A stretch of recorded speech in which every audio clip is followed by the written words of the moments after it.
The initial conversations, I think what David, the director, and the rest of the design team were sort of keen on, and gravitated towards, was the sense of joy found in the design. And I think that really stands out in sort of the use of color in the design as well. That there was a sense of really sort of celebrating the joy of these people. And I think that's very inherent in terms of the color palette of the world. I get really excited by diving deep into, photography, art, anything that inspires the work. I spent a lot of time in San Antonio in South Texas. And one of the first things that I really sort of gravitated towards was this building in San Antonio that was actually the San Antonio Public Library that was built in 1995 by this Mexican architect.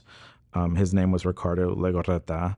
He worked with color a lot and worked a lot with the vibrancy of these Mexican colors. And he brought those to the forefront in his architecture. So for me, just thinking about this opera as a memory, a lot of it is very inherently vibrant and punchy, purposely, so that we live in a place of hope and joy, and it's not necessarily hardened by the reality of what these people went through.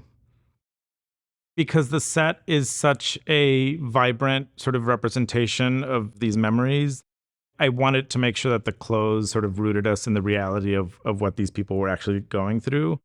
I found a lot of rich photography in terms of just looking at the way these men dressed, both out on the field, but also in their dormitories, because they lived on sort of these sanctioned government dormitories together when they weren't working. So I really leaned into the reality of what these people were wearing. The fact that Minnesota Opera is producing this is somewhat mind-blowing. Any opportunity I have to sort of showcase both my work, but the work of, where I'm from and where I grew up, so that more people understand, this culture is really important to me.